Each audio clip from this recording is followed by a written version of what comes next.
Welcome to லக்கெஸ்டா. நம்ம channel இன்றைக்கி பார்க்கக்கூடிய டாபிக் என்ன அப்படின்னா, மாஸ்டர் கீ ரெஸ்பான்ஸ் ஷீட் எல்லாமே வெளியிட்டுட்டாங்க. எப்படி நீங்கள் ஒரு கொஸ்டின் தப்பாகுது அப்படின்னா எப்படி அப்ஜெக்ஷன் பண்ணுறது, பிஜிடிஆர்பியில் அப்ஜெக்ஷன் எப்படி நம்ம பண்ணுறது அப்படின்னு ஸ்டெப் பை ஸ்டெப்பாக பார்க்கலாம். இப்போ எனி ஒன் ப்ரௌசர் உங்கள் சிஸ்டத்துலேயோ உங்கள் செல்லுலேயோ, செல்லுன்னா வந்து பார்த்திங்க அப்படின்னா கூகுள் குரோம் யூஸ் பண்ணுங்கள். அதில் டெஸ்க்டாப் சைட்டை வந்து ஆன் பண்ணி வச்சுக்கோங்க. அதில் அப்படி நீங்கள் இது பண்ணலாம். மேக்ஸிமம் நீங்கள் சிஸ்டத்தில் பண்ணுறது பெஸ்ட்டு. இப்போ வந்து நம்ம கூகுள் குரோமில் போயாச்சு. இப்போ டிஆர்பி பிஜி அப்படின்னு நம்ம டைப் பண்ணுறோம். ஃபஸ்ட்டு டிஆர்பியோட அஃபீஷியல் வெப்சைட் வருது, அதை நம்ம கிளிக் பண்ணுறோம்.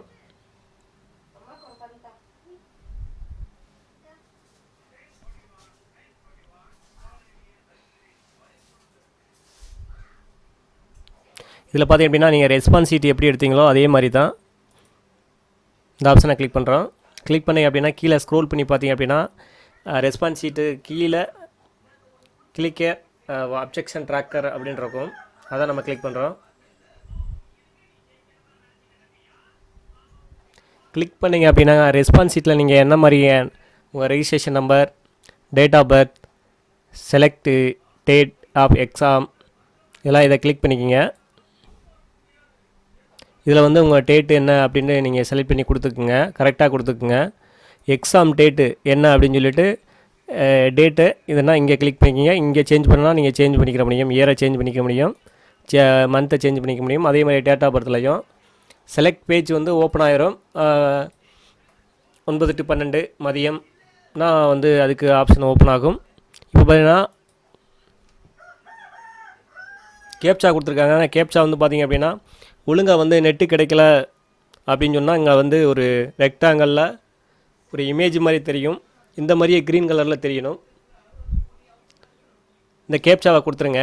கேப்சா கொடுத்துட்டீங்க அப்படின்னா கொடுத்துட்டு சப்மிட் கொடுத்தீங்க அப்படின்னா உங்கள் மொபைல் நம்பருக்கு, அதாவது நீங்கள் பிஜிடிஆர்பி வந்து அப்ளிகேஷன் போட்டிருப்பீங்க, அதில் எந்த நம்பர் கொடுத்துருக்கீங்களோ அந்த நம்பருக்கு ஒரு ஓடிபி வரும். அந்த ஓடிபி என்ட்ரு பண்ணோன்னா எந்த மாதிரி வரும் அப்படின்னு பார்க்கலாம். நீங்கள் ஓடிபியை கொடுத்த பிறகு இந்த மாதிரி தான் ஓப்பன் ஆகும். இதில் பார்த்தீங்க அப்படின்னா இன்ஸ்ட்ரக்ஷனை ஃபஸ்ட்டு நம்ம சொல்லிடுவோம். இதில் வந்து பார்த்திங்க அப்படின்னா நம்ம கொஸ்டின் நம்பரை வந்து மாஸ்டர் கொஸ்டின்ஸ் நம்பர் தான் வந்து நம்ம இதில் இந்த clicker view master question paper வந்து நீங்கள் டவுன்லோட் பண்ணியிருப்பீங்க. இதில் வரக்கூடிய நீங்கள் கொஸ்டின் நம்பர் தான் நீங்கள் என்டர் பண்ணணும் இங்கே அப்படின்னு சொல்லியிருக்காங்க. அடுத்து என்ன சொல்லியிருக்காங்கன்னா select type of objection for the respective questions. அதில் பார்த்தீங்க அப்படின்னா 4 வகையாக கொடுத்துருக்காங்க. என்ன கொடுத்துருக்காங்க? ராங் கொஸ்டினாக இருந்தால் செலக்ட் பண்ணிக்கலாம், wrong answer, multiple correct answer, no correct answer அப்படிங்கிற 4 டைப்பாக கொடுத்துருக்காங்க. அதை நம்ம எதுலனாலும் செலக்ட் பண்ணிக்கலாம். அதுக்கடுத்து பாருங்கள், multiple correct answer, wrong answer, candidate எக்ஸ்போர்ட்டோடு select correct answer their evidence வந்து மல்டிபிள் கரெக்ட் ஆன்சராக இருந்தாலும் ராங் ஆன்சராக இருந்தாலும் நம்ம வந்து புக் ஆதரோட நேம் கொடுத்து, சப்போர்ட்டிங் டாக்குமெண்ட் கொடுத்து, புக்கு நேம் கொடுத்து, புக் பேஜ் கொடுக்கணும் அப்படின்னு சொல்லியிருக்காங்க. நம்ம என்ட்ரு பண்ண பிறகு இது டீட்டெயில்ஸ் தேவையில்லைன்னா டெலீட் கொடுத்துக்கலாம். அடிஷ்னலாக நம்ம ஆட் பண்ணோன்னா ஆட் அப்ஜெக்ஷன் கொடுத்துக்கலாம். அடுத்து பார்த்தீங்க அப்படின்னா அப்ஜெக்ஷன் ஸ்டேட்மெண்ட்டு கண்டிப்பாக நம்ம ஃபில் பண்ணணும் அப்படின்னு சொல்லியிருக்காங்க.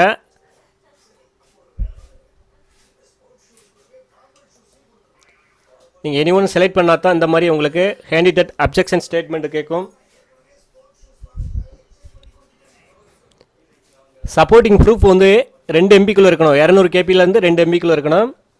Click add button raise additional objection. Add பட்டனை வந்து நீங்கள் எக்ஸ்ட்ரா வந்து அதனுடைய டீட்டெயில்ஸை வந்து ப்ரூஃபை வந்து நீ ஆட் பண்ணிக்க முடியும்.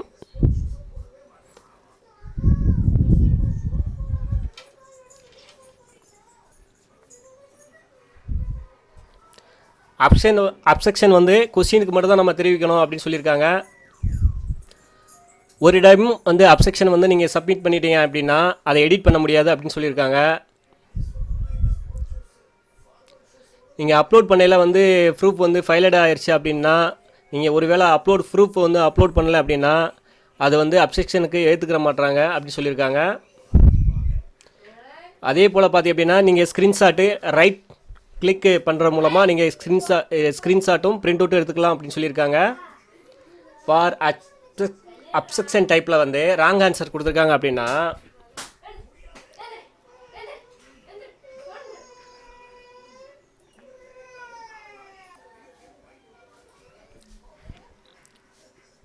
12வதாக பார்த்தீங்க அப்படின்னா அப்ஜெக்ஷன் டைப்பில் வந்து ராங் ஆன்சர் கொடுத்துருந்தாங்க அப்படின்னா ஒரு ஆதர் உடைய ப்ரூஃப் கொடுத்தா போதும் அப்படின்னு சொல்லியிருக்காங்க. கண்டிப்பாக கொடுக்கணும் அப்படின்னு சொல்லியிருக்காங்க.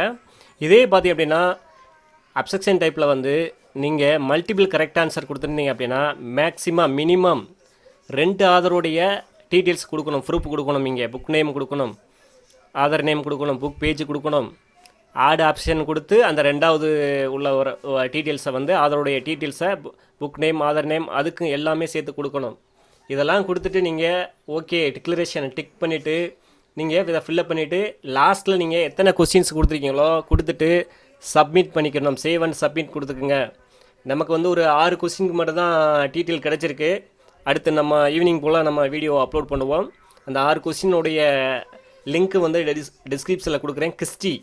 கிஸ்டிக்கு வந்து கொடுக்குறேன். அதை நீங்கள் கீழே டிஸ்கிரிப்ஷனில் பார்த்துக்கிற முடியும். இதில் முக்கியமாக பார்த்தீங்க அப்படின்னா நீங்கள் அப்லோட் பண்ணுறதுக்கு முன்னாடி என்ன நீங்கள் செய்யணும் அப்படின்னா கொஸ்டின் நம்பர் என்னென்னு நீங்கள் ஒவ்வொன்றா எழுதி வச்சுக்கோங்க இப்போ வரிசை பிரகாரமாக. அதே போல் அப்ஜெக்ஷன் டைப்பையும் நீங்கள் எழுதி வச்சுக்கோங்க.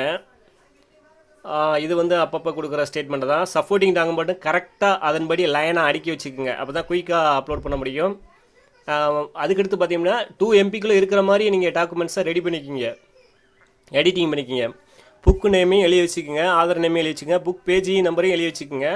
குழப்பிடக்கூடாது, இல்லாட்டா உங்களுக்கு வந்து அப்ஜெக்ஷன் வந்து இது பண்ண மாட்டாங்க. இதெல்லாம் கொடுத்து முடிச்சுட்டு நீங்கள் சேவ் அண்ட் சப்மிட் கொடுத்துடலாம். கொடுத்துட்டு லாஸ்ட்டில் பார்த்தீங்க அப்படின்னா நீங்கள் லாக் அவுட் கொடுத்துடலாம்.